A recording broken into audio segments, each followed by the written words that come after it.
Welcome to Jav Channel. Selamat menyaksikan. Bismillahirrahmanirrahim. Assalamualaikum warahmatullahi wabarakatuh. Waalaikumsalam warahmatullahi wabarakatuh. Amin ya rabbal alamin. Satu hal yang harus kita lakukan kepada ibu atau orang tua kita adalah hormat kepada beliau. Jelas itu hormat ya. Kemudian jangan menyakiti beliau, jangan menyakiti hati beliau, jangan membuat beliau nangis. Itu memang dianjurkan oleh Rasulullah. Jadi boleh sebenarnya mau menceritakan ibunya, tapi tidak yang seperti itu, gitu. Tidak yang seperti itu, karena itu bukan ranah ibunya sebenarnya. Jadi sesuatu keberhasilan itu bukan ranah ibunya. Keberhasilan seseorang, kalau orang melihat itu dia dianggap itu berhasil, itu dari ranah Allah, jadi bukan dari ranah manusia atau makhluk siapapun, nggak bisa.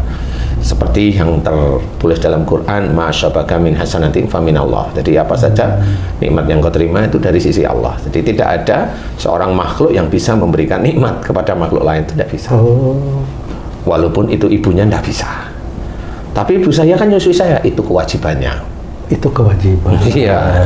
Kalau ada ibu bilang, dulu kamu saya susui, dulu kamu saya sekolahkan, dulu kamu saya pintarkan, ini, sekarang kamu durhaka sama orang tuamu. Nah, ini sama. Jadi ibunya bilang seperti itu tidak boleh. Karena itu tanggung jawab orang tua. Nah, bagi anak yang ibunya bilang durhaka, anaknya apalagi ya durhaka juga. Jadi keluarga ini memang keluarga yang memang jauh dari Allah Ta'ala. Jadi harus difahami bahwa kalimat demi kalimat itulah yang muncul. Jadi tidak bisa itu disembunyikan. Kalau memang dia egonya tinggi, makanya kalau orang tua tadi bilang, kamu dulu kecil saya susuin, untung kamu nggak saya buang di tempat sampah, umpamanya kan gitu ya. Saya sekolahkan sampai pintar. Nah, tidak boleh seperti itu. Pintar itu milik Allah, menyusui itu tanggung jawab, kan seperti itu. Menyekolahkan itu tanggung jawab. Jadi tidak boleh itu diambil bahwa semua yang diberikan oleh orang tua kepada anaknya itu ada dari orang tua itu sendiri, juga tidak boleh. Sebenarnya itu Allah aja. Pak Ustadz, kalau misalnya saya nih, Bu, saya nih kan karena Ibu doain sudah berhasil nih saya sekarang nih. Mana anak-anakmu yang lain itu? Wah, itu saya durhaka kepada siapa? Orang tua itu, Pak Ustadz. Gimana? Itu orang itu kalau bilang seperti itu, umpamanya di medsos atau media TV atau YouTube atau dan sebagainya, itu orang itu ingin diperhatikan orang lain bahwa dia itu berhasil. Dia itu mau menunjukkan, walaupun dengan kalimat-kalimat yang tidak kelihatannya tidak sombong, tapi kalau menurut saya dengar seperti itu, orang itu sombong. Sombong kalau dia itu merasa berhasil. Sombong yang dia merasa bahwa dirinya lah yang menolong ibunya, kan begitu-begitu aja. Kalau orang yang dia itu tidak mau seperti ini, ya enggak akan bicara seperti itu. Di YouTube kayak, di medsos kayak, atau di TV kayak itu, insya Allah dia lisannya dia akan terjaga untuk tidak bilang seperti itu, bahwa itu kalimatnya adalah, Bu, selama ini aku kan yang membantu ibu, kan mau ngomong gitu sebenarnya. Tapi dipelesetkan, dipelintirkan, mana anak ibu yang lain kan gitu. Makanya tidak bisa seperti itu. Kalaupun ada seseorang umpamanya yang dia berhasil, dia bilang, ini saya berhasil karena doa ibu saya, kan gitu. Ditanyain aja orang itu. Kamu saudara berberapa? Kamu saudara berberapa? Kemudian yang berhasil itu siapa saja? Apakah ibumu mendoakan kamu beda dengan saudaramu? Kan begitu aja pertanyaan normal. Wah, itu bisa tersinggung ibunya itu nanti. Ya, kalau ibunya tersinggung nggak ada masalah. Memang itu keluarga yang memang keluar dari syariat Islam di titik-titik itu. Ya nggak ada masalah dia kesinggung, kan gitu ya. Jadi ini bukan masalah tersinggung, ini tauhid. Jadi kalau orang itu membicarakan tauhid, kenapa harus dimusuhi kan seperti itu? Ya kan benar. Kalau ibaratnya ibunya ditanyain, Bu, doanya sama anak yang berhasil sama yang anak yang tidak berhasil sama nggak? Coba ibunya suruh jawab. Jawabnya gimana Pak? Sama. Nah, kan sama. Iya. Tapi kenapa yang lain tidak berhasil? Coba. Kalau dijawab gimana? Yang lain anak-anaknya nggak berhasil, yang satu yang berhasil. Coba jawabannya gimana? Kira-kira ya normalnya gimana? Mungkin dibilang kurang berusaha, anaknya yang tidak berhasil itu. Enggak, sebenarnya enggak seperti itu. Ya. Jadi sebenarnya keberhasilan dari salah satu anaknya daripada anak yang lain itu sebenarnya ujian dari Allah Ta'ala. Ujian bagi si anak yang berhasil tadi, atau ujian dari si pebisnis yang berhasil tadi, atau ujian dari si pendakwah yang dia merasa berhasil. Nah, kemudian dari dia merasa berhasil itu apa yang dia katakan? Ini dari doa ibu saya. Salah. Oh. Berarti dia mengingkari dari salah satu ayat Quran, "Masabaka min hasanatin faminallah." Itu mengingkari dia pasti. Walaupun dia itu pebisnis, walaupun dia pendakwah, walaupun dia katanya hafal, dia mengingkari ayat tersebut. Nah, kalau mengingkari ayat tersebut apa namanya? Kufur. Ya benar, atau kafir. Makanya tidak boleh. Jadi seseorang itu harus paham bahwa kecuali kalimatnya ada beda. Barangkali, karena saya tidak tahu, barangkali dari doa ibu saya. Barangkali itu pun harus dilihat. Saudara-saudara yang lain itu berhasil apa enggak. Kalau saudara-saudara yang lain itu dia melihat nggak berhasil, nggak usah ngomongin masalah itu. Itu bikin malu keluarga nanti. Iya, bikin malu keluarga. Kalau ada orang yang benar-benar mencoba bertanya, apakah mamanya yang bilang itu Ustadz, apa Ustadz, saya mau tanya apakah saudaranya yang lain tidak berhasil? Oh iya, ya ini yang berhasil saya. Ya, bingung juga. Karena doa ibu saya, ibunya juga gitu. Karena saya dulu waktu dia belajar, saya tungguin dia. Nah, yang lain ditungguin nggak? Iya. Kalau ibunya itu yang lain tidak ditungguin, nah ibunya pilih kasih. Salah lagi dari Allah Ta'ala. Cuma kalau jawaban ibunya itu, ya semuanya doa saya sama, itu ibunya sudah benar di hadapan Allah. Tapi persoalan Allah itu memberikan ujian yang berupa harta itu tidak pada keluarga semua, di salah satu keluarga, kan seperti itu. Di salah satu anak, maksud saya, salah satu anak. Dan di anak itu bagaimana? Apakah dia memang baik benar? Apakah dia memang pelit benar? Kan tergantung ya. Apakah dia itu ujub, riak, sombong, keluar terus menerus? Karena dia merasa bahwa dirinya ini karena doa ibunya pada saudaranya lainnya, kalau dilihat-lihat emang nggak sama doanya. Iya betul juga itu ya. Ya kan sama, orang tua kan doanya sama, ya kan, anaknya soleh atau solehah sama semuanya didoain pasti. Benar. Nah di titik inilah harus paham bahwa doa seseorang itu adalah ketaatan orang itu kepada Allah. Kalau seorang berdoa itu ketaatan seseorang kepada Allah Ta'ala. Dan kalau isi doa itu baik, itu masuk di ranah ketaatan pada Allah Ta'ala, kan doanya isinya baik. Masalah dikabulkan doa itu urusannya Allah, bukan urusannya manusia per manusia, atau urusannya ayahku, atau urusannya ibuku, karena ibuku prihatin, karena ayahku juga prihatin, karena ayahku penunggu gunung Lawu, mamanya tidak butuh yang begitu. Semua kenikmatan itu dari sisi Allah yang akan menguji, yang menguji anaknya yang dia bilang katanya sukses, menguji anaknya yang dia bilang katanya Ustadz hebat, viral, dia bilang bahwa saya berhasil karena doa ibu, dia semuanya akan menguji. Nah di titik itulah Allah tahu bahwa kamu hanya tahu di mulut aja. Jadi ya begitulah cara mengamalkan tidak ada Tuhan selain Allah itu. Ustaz, jika kita tidak boleh berkata keberhasilan seseorang itu karena doa ibunya, padahal hadis bilang kan ridho Allah tergantung ridho orang tua. Kemudian ada lagi Allah berkata Allah akan mengabulkan doa hambanya yang beriman dan beramal soleh. Jika si ibu ini memenuhi hal itu, terus dia ridho dan mendoakan anaknya, apakah itu bukan juga dari doa ibunya, Ustaz? Sekarang saya tambahi satu ayat. Ayat ini menceritakan bahwa seseorang kalau meminta duniawi akan diberikan. Oh, berarti kalau nanti kalau itu di akhirat, orang yang meminta dunianya itu dia akan dimasukkan dalam neraka. Ini harus dijajarkan.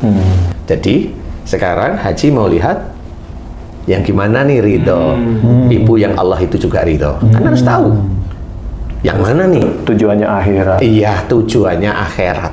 Jadi bukan tujuannya itu kaya, sukses dan bukan. Makanya harus ada pasangan yang lain, jangan satu hadis ini, satu momennya ayat ini, tidak bisa, harus ada pasangan yang lain sehingga itu klop nantinya. Ya, jadi tahu, oh iya berarti doa ibu yang dikabulkan oleh Allah Ta'ala ini memang urusannya akhirat. Kalau dunia tetap aja ujian. Tetap ujian. Karena bagaimana itu doa seperti itu ditanyain saudaranya yang lain, didoain nggak sama ibunya? Sama. Kenapa itu nggak dikabulkan sama Allah? Nggak jadi semua. Nah, kan nggak jadi semua. Kan akhirnya ngerti. Oh iya ya, enggak bisa bahwa semua doa orang tua itu dikabul. Enggak. Apalagi yang urusannya dunia. Enggak. Itu hanya ujian aja. Karena mamanya dulu orang ini miskin, capek miskin, capek miskin dia didengerin sama Allah Ta'ala. Nah, Allah tidak melihat dia merintih-rintihnya doa, tapi Allah aja kasih aja, walaupun dia itu sholat, walaupun kasih aja. Nah, bagaimana dengan Allah kasih dia mamanya? Dimuliakan nggak ibunya? Setelah dia muliakan ibunya, umpamanya diberi harta, pokoknya dimuliakan secara duniawi. Tapi dia sendiri sombong, ujub, riya dan sebagainya itu kan ujian yang dulu dia itu bosen melarat sebenarnya. Dia ngomong saya bosen melarat, kan seperti itu. Kemudian apa? Dia ngeluarin uang untuk sedekah agak sulit, ngasih sih, tapi dengan hartanya yang ratusan miliar itu nggak sebanding gitu loh. Dia bangun rumah, umpamanya dia bangun rumah, dia hitung beneran sampai kontraktornya itu pusing karena keinginan dia. Kan bisa aja. Nggak taunya orang itu mempelit ya ampun gitu. Ya, itu ketahuan. Jadi kontraktornya sampai nggak bikin efisiensi. Kan gitu. Jadi yang mana nih yang berhasil kan gitu. Jadi memang benar, makanya jangan melihat kesuksesan orang itu dari dunianya. Makanya kalau nanti ridha Allah tergantung ridha orang tua itu, ya saya paham itu. Tetapi yang mana gitu. Makanya kita ambil sampel, jangan yang titik berhasilnya anaknya, coba anak yang lain. Berarti Ustadz, kalau seorang orang tua atau seorang ibu atau seorang bapak mendoakan anaknya dunia, secara nggak langsung orang tuanya atau ibunya ini memberikan ujian pada anaknya. Betul, bener maupun enak pun itu akan menjadi ujian. Yang tidak enak menjadi ujian. Yang enak bilang sukses, mamanya jadi ujian. Ibunya bilang apa? Itu dari doaku loh kan. Akhirnya kufur, akhirnya menjadi kafir kan gitu. Si anak sama, ini doa ibuku, no kan. Akhirnya ujiannya dia nggak lulus diuji seperti itu. Nah ujian itu yang enak. Yang nggak enak gimana? Anaknya dablek, orang tuanya bilang, nanti kamu itu kalau udah ketabrak kendaraan patah kakimu, baru kamu tahu rasa. Tabrak bener patah, bingung dia loh kan, diuji lagi dia. Kan gitu. Iya kan? Sama analoginya dengan yang tadi, orang tuanya minta diberi kesuksesan anak-anaknya, dikasih Allah Ta'ala satu. Nah itulah menguji keluarganya. Bagaimana saudara yang lain iri nggak dengan saudara yang satu? Iri nggak dengan ibunya? Kan kayak gitu-gitu. Cerita yang nanti akan dibawa di akhirat itu kan seperti itu ceritanya. Jadi tidak bisa seperti itu hanya Allah Ta'ala. Jadi kita harus memahami bahwa apa saja nikmat itu datangnya dari Allah. Ya, ma syabaka min hasanatin fa min Allah wa ma syabaka min sayyi'atin fa min nafsik. Apa saja musibah yang kau terima itu disebabkan dari buah tanganmu sendiri, berarti itu dosa-dosa kita. Jadi kita harus paham seperti itu. Ya. Lalu kalau orang salah nggak mau tahu, ada orang yang korupsi malah dada-dada merasa dia tidak korupsi. Itu kalau ditanya ibunya, dia bilang doanya gimana itu marah kan ibunya ya. Iya. Ya nggak tahu juga kan gitu. Dulu saya doain berhasil, sekarang dia kok korupsi, doanya nah, gimana? Doanya gimana Bu? Itu bisa kalau ibunya nggak kuat tentang imannya, yang ngamuk dia. Merah mukanya pasti ya. Padahal itu pertanyaan ringan loh itu. Dulu dia banggain anaknya yang berhasil, setelah masuk penjara diem dia. Nah, makanya tidak boleh membanggakan nasab-nasabnya, itu nggak boleh, itu termasuk fasik. Fasik itu termasuk kafir. Kita sebagai orang tua harus paham juga cara atau mendoakan anak tuh harus seperti apa ya? Iya. Jadi kalau mendoakan anak itu sebenarnya ringan kok. Ya Allah, jadikan anak saya soleh atau solehah, cukup. Oh, itu udah akhirat tuh ya? Lah ya gimana coba? Soleh itu mencakup semua perbuatan yang dianjurkan oleh Allah, yang dicontohkan oleh Rasulullah, yang kita harus mencontoh, mengerjakan. Dan niatnya kemana? Innamal a'malu binniyat. Niatkan karena Allah Ta'ala semua perbuatan itu. Jadi semua yang dikerjakan anak-anak kita yang dianggap oleh Allah Ta'ala soleh itu tahu dia. Nah kalau dia sudah menjadi insya Allah soleh di hadapan Allah, kan Allah nanti yang mengatur rezekinya. Jika semua orang paham tentang doa menjadikan anak yang soleh ataupun solehah, tentunya nggak ada masalah. Tapi biasanya di masyarakat belum puas kalau berdoanya itu dunia. Soleh-soleh itu sebagian orang kayaknya ini deh, nggak ini deh, nggak mantep gitu. Gimana tuh? Ya itulah yang namanya manusia itu pasti banyak ngurusi dunia. Makanya coba doa yang soleh aja atau soleha cukup coba. Nanti kan gatel hati sama otaknya itu. Maunya pinginnya dunianya berhasil kan gitu. Nah itu menjadi ciri bahwa orang tuanya memang nggak paham. Orang tuanya belum paham, tapi nggak ada masalah. Tinggal dia itu kajiannya, dia sering dengerin siapa. Kalau kajiannya sering dengerin yang ustadz-ustadz yang viral, yang ngecekin orang, yang lucu-lucuan aja, kan dapat dia. Tapi kalau dia itu kajiannya itu ustadz yang benar-benar ngajarin tauhid, sunnah dan sebagainya, niatkan karena ini, karena Allah mamanya dan sebagainya, diajari untuk berbuat baik, diajari semuanya. Loh, dia tahu insya Allah kok, insya Allah tahu pasti. Karena hidayah itu akan dibuka oleh Allah Ta'ala. Kalau dia itu umpamanya basicnya dari ustadz yang lucu-lucuan, ini selesai dia dapatnya besok di akhirat dia lucu aja. Kenapa? Karena memang dia nggak dapat sesuatu yang baik. Nah, siapa yang salah? Siapa yang salah? Kan gitu. Hatinya dia, pikiran dia yang memilih sebenarnya. Kenapa dulu itu kalau dia itu mendengarkan ustadz yang kajiannya tauhid beneran, dia selalu nggak enak ini. Loh kan begitu. Cari yang santai-santai, loh kan begitu ya akhirnya. Tapi Pak Ustadz, apakah ada misalnya keberhasilan dunia itu yang nanti bisa untuk akhirat, atau memang keberhasilan dunia ya dunia, akhirat ada nggak yang bisa dibawa untuk akhirat, Pak Ustadz? Sebenarnya kalau orang itu memahami, umpamanya satu, dia cari rezekinya karena Allah Ta'ala, dia serahkan semua ikhtiarnya kepada Allah, dia hanya menjalankan. Dalam berikhtiar tersebut pasti banyak ujian. Ujiannya yang enak, yang nggak enak itu ujian masuk di titik itu. Yang enak dia syukuri, semuanya datang karena Allah Ta'ala, bukan karena kepandaian dia, bukan karena wawasan dia, bukan karena ijazahnya dia, bukan karena hebatnya dia, bukan karena pandainya dia. Dia langsung mensyukuri bahwa semuanya ini dari Allah. Kalau diuji sesuatu yang tidak enak, dia selalu berpikir, salah saya apa? Mohon ampun. Saya salah, saya apa? Mohon ampun terus-menerus, dan itu diajarkan oleh Allah Ta'ala. Wabil asarihum yastaghfirun. Di penghujung malam mereka selalu memohon ampun. Ini diajarkan oleh Allah Ta'ala. Dia selalu mohon ampun. Nah, di titik ini Allah itu senang. Ini orang-orang yang mengikuti benar-benar anjuran atau ketaatan kepada Allah Ta'ala. Nah, di titik inilah sebenarnya nanti orang-orang ini, walaupun tidak banyak orang ini diberi keberhasilan oleh Allah Ta'ala. Allah yang memberikan keberhasilan. Dan orang itu tahu, nah ini saya itu begini karena Allah. Jadi bukan merasa dirinya hebat, bukan karena dulu bosen karena dia melarat, bukan. Bukan karena dia merasa dulu didoain. Enggak, tapi tetap hormat kepada ibu. Kan seperti itu, semua dijalani dengan tahap-tahap yang tidak keluar dari syariat. Ibunya tanya, nah kenapa kamu nggak bilang bahwa dulu saya sering doain kamu? Nah ibunya kan pingin riak, pingin bangga dia lah. Kan anaknya yang tahu agama kasih tahu kan gitu. Itulah yang benar sebenarnya. Bukan anaknya ujuk-ujuk langsung memamerkan ibunya di depan jamaah misalnya gitu. Itulah yang namanya bangga terhadap nasab.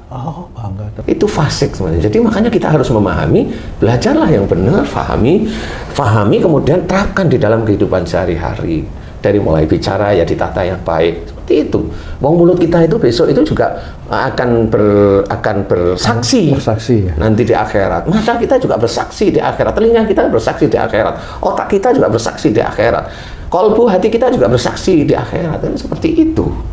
Nah, ini yang harus kita mengerti, bahwa belajar iman kepada Allah Ta'ala itu tidak gampang, karena memang masuk surga itu sulit, bukan gampang. Banyak para ulama menceritakan bahwa masuk surga itu bukan karena amalnya, karena rahmat Allah. Bukan karena amalnya. Amal masih ada dua, satu karena Allah, dua karena nafsunya betul. Kan gitu, nafsu keinginan dia mau beramal, melakukan amal dibagi lagi menjadi dua, yang baik dan yang buruk, kan begitu. Jadi makanya diceritakan bukan karena amalnya, benar, tapi karena rahmat Allah. Nah, rahmat Allah itu dari mana? Dari orang tersebut itu taat, takwa kepada Allah. Nah, baru rahmat itu muncul. Taat dan takwa itu kompleks. Jadi tidak hanya cuma satu, sholat saja enggak, puasa saja enggak, kompleks semuanya. Seperti itu. Makanya kita harus hati-hati, apalagi di depan kamera ya harus hati-hati, bahwa kalau kita tetap la ilaha illallah, ya kita harus memahami bahwa tidak ada Tuhan selain Allah. Ya jangan menyelingkuhi Allah dengan yang lain. Jangan bilang kalau saya berhasil kayak jadi pebisnis, saya jadi dosen, saya jadi profesor, saya jadi ulama, jadi ustadz seperti ini karena doa ibu saya. Nggak boleh ngomong seperti itu. Tidak boleh. Seseorang ngomong seperti itu juga memberikan ujian buat ibunya. Iya, sama. Makanya anak sama ibu saling menguji sebenarnya. Ya nggak, kasihan kan. Ya benar. Karena kan gitu. Makanya istilahnya kalau kita itu taat pada Allah Ta'ala, kan mau ngomong aja kita pikirkan yang benar yang mana. Kan itu dasarnya. Jadi nggak sembarangan. Jadi benar di hadapan majelis, ya benar di hadapan Allah. Kan begitu. Ya. Semua perbuatan itu tergantung niatnya. Ngerti orang itu. Tapi kan nggak pernah dijelasin. Niatmu itu untuk apa? Dunia atau akhirat? Kan begitu. Iya, benar. Kan semuanya niat. Niatmu karena apa? Karena ingin kaya. Niatmu karena apa? Karena ingin punya istri dia. Kan niatmu. Kan semua itu dunia. Iya, benar, Pak. Makanya tergantung niat itu apa loh. Niat itu yang dilihat oleh Allah Ta'ala itu niat yang lillahi ta'ala itu sebenarnya. Jadi bukan niat yang sembarangan asal niat, oh saya mau berbuat baik. Enggak, masih belum tercatat itu berbuat baik. Gitu ya, iya. Semua orang berbuat baik. Orang-orang kufur itu juga berbuat baik. Ya. Betul. Bill Gates itu nyumbangin uangnya berapa triliun gitu ya. Berbuat baik ya. Tapi tanya niatnya lillahi ta'ala nggak kan gitu. Iya benar. Ombil itu. Kan gitu. Iya benar. Harus dipahami. Jadi kalaupun umpamanya masih ragu ya, ini karena ketidaktahuan saya, barangkali salah satunya salah satunya dari doa ibu saya barangkali. Kan seperti itu.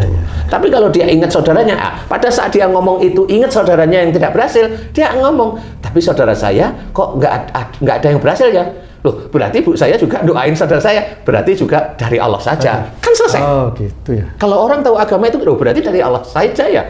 Maaf ya, dari Allah nggak tahunya, kan boleh itu seperti itu. Tapi apakah orang mau seperti itu ngomong? Belum tentu, malah dia membanggakan ibunya dan ibunya malah, dulu kalau dia sekolah nggak saya jaga, nggak saya paksa, malah ikut bangga ibunya. Iya begitulah.